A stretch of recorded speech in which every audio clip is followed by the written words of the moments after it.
Okay, so you've tried boundaries before. You know you're supposed to be doing your boundaries. You tried stating your boundaries to the toxic person and it didn't work. Why didn't it work?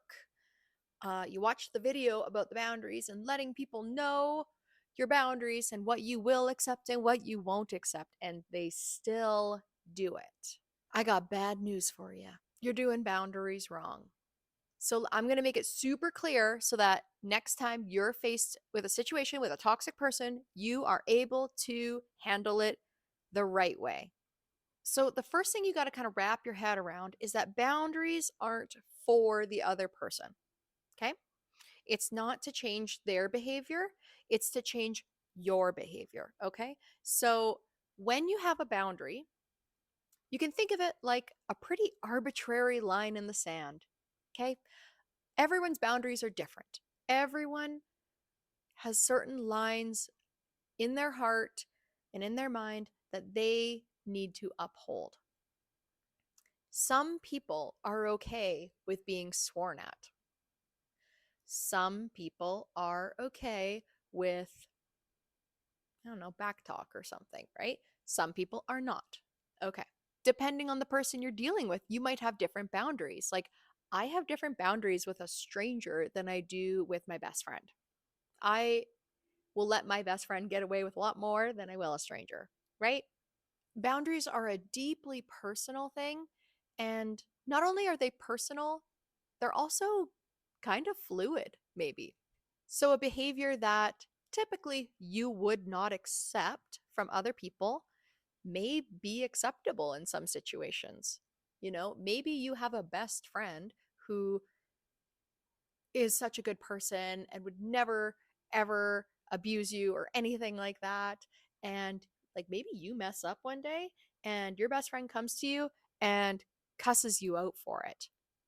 Like maybe normally you have a boundary that, people can't cuss me out. I don't accept that. But maybe in this particular situation, you allow it, you know? Maybe not. Maybe you don't. Maybe it's across the board, right? I'm just giving examples of how fluid a boundary can be. And it sounds like a boundary should just be a wall and you just know where the wall is because walls don't move. But that's not how humans work and that's not how hearts work. So let's get that clear.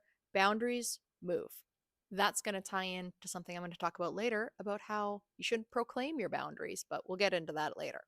First of all, I need to define what exactly a boundary is. And a boundary is defining the behavior that we will take when someone crosses the arbitrary line in the sand that we have created.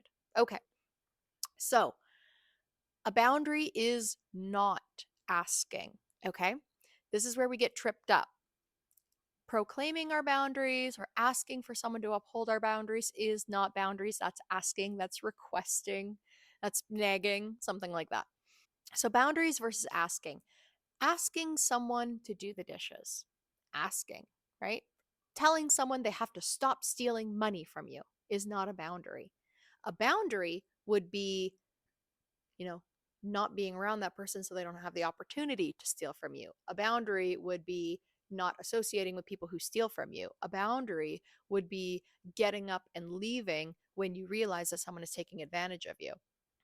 Maybe you're in a room and someone starts cussing you out, and that is a boundary that you don't allow. Asking would be, can you please stop yelling at me? Can you please stop swearing at me? And they just keep doing it. That's not a boundary. A boundary is you getting up, getting your car keys, and walking out.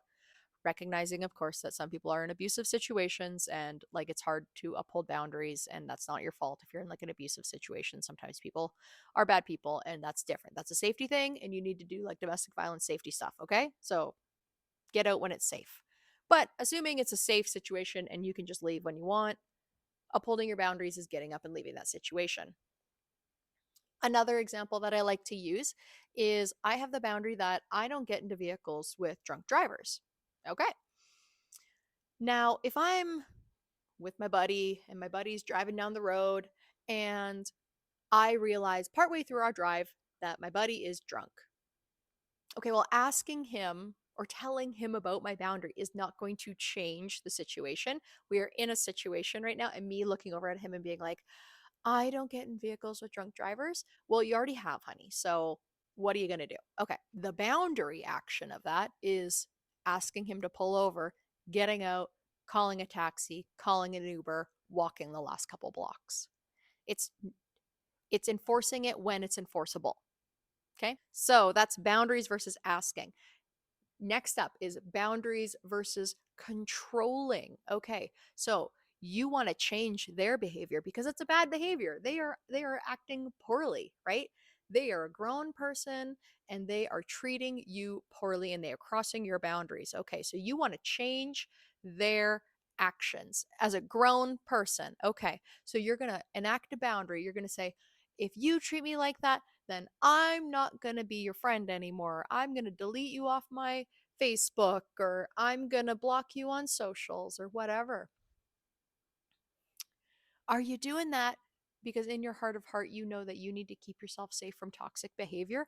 Or are you doing that because you're trying to control them? Here's the thing, they are grown people. Grown people can make their own choices about how to act and how to behave around you. And if they wanted to act differently, they would. They are doing what they want. You can't force another person to change their behavior. You can beg and plead. People have been doing it for years and years and years, and it doesn't work. Boundaries are not so that the other person will change their behavior. Boundaries are so that you are not exposed to their poor behavior, so that you're not around it. Sometimes boundaries are for safety. So, again, the drunk driver thing, that's a safety boundary thing, right? I'm not going to let this toxic person around my children because they are a toxic person and they're going to harm my child, either, physically, emotionally, spiritually, whatever. Boundaries for protection, for security, for safety, very important. And you don't need to justify them. You don't need to justify, oh, I don't let creepy Uncle Tom near the kids because he always hits on girls or something like that. You don't have to do that. You can just not invite him over to your house. It's just a line in the sand. You don't need to talk about it. You don't need to explain it. You are a grown person and you can choose who you expose your children to and who is welcome in your home. And if it's a safety concern for you or someone else, you can just make that judgment call. You can just do that.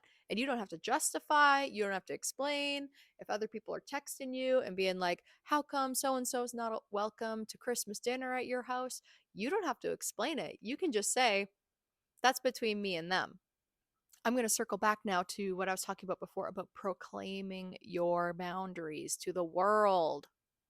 Okay, so you shout from the rooftops one day that you do not accept this toxic behavior. Okay, you do not accept people, calling you 50 times in a night. That's toxic. We don't like it. I'm ignoring your call for a reason. Okay, shoot. So you proclaim that from the rooftops, and now everyone knows you do not accept that in your life. Well, now you are stuck. You have painted yourself into a corner, well, where every time that situation comes up, you have to uphold that boundary. Okay? Because if you state a boundary and then don't follow through on it, well, now they know that your boundaries aren't worth anything, right? You have taught the people around you that what you say is just fluff. They don't have to take your word for it. You'll change your mind. It's fine.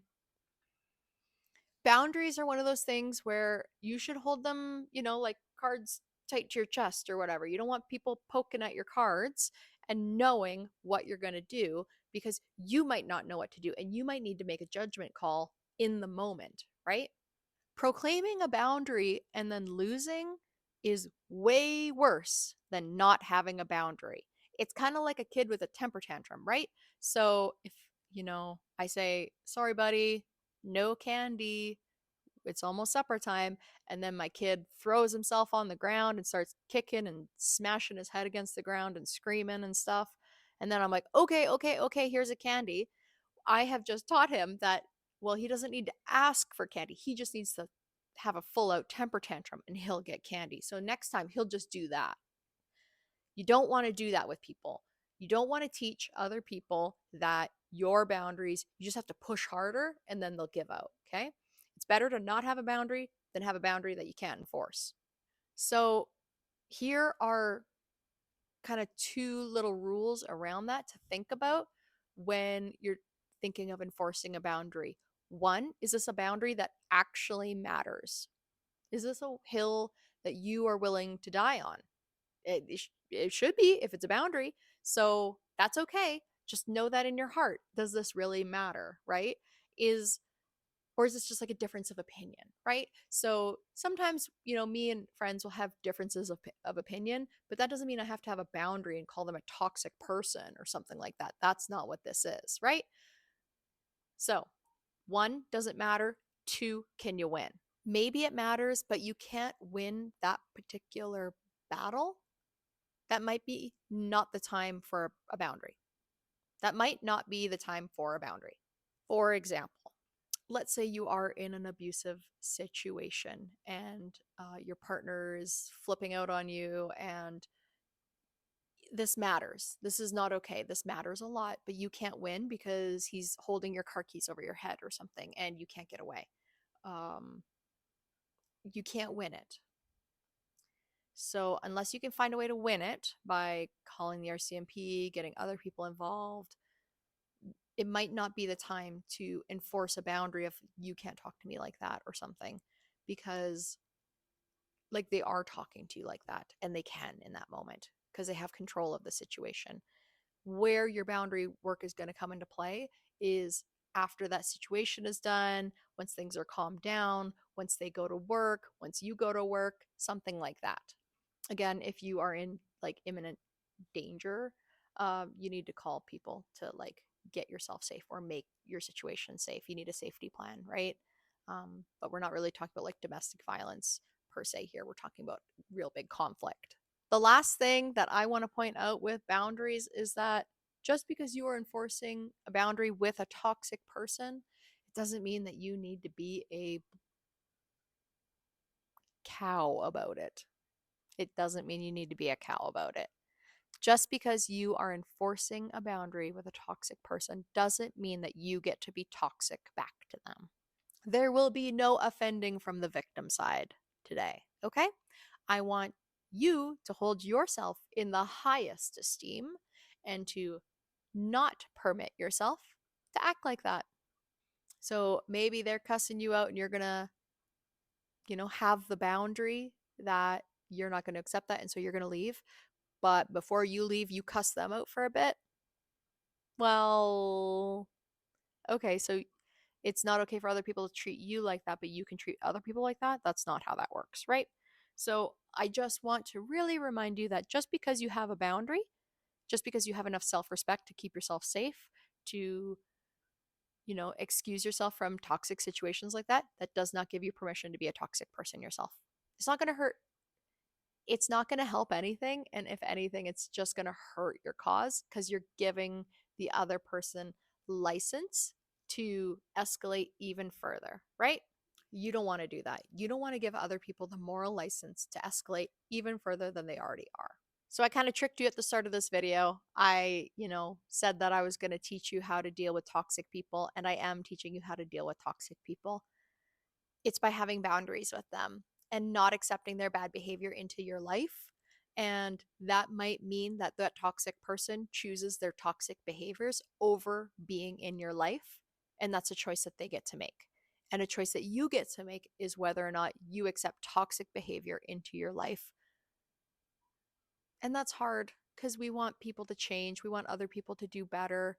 We love these people, and we just want them to be the best that they can be, and we want all of us to get along and all these nice things, but at the end of the day you need to decide if their behavior is something that you are willing to have in your life, because you can't change other people. I know this is kind of heavy, but I think you need to hear it.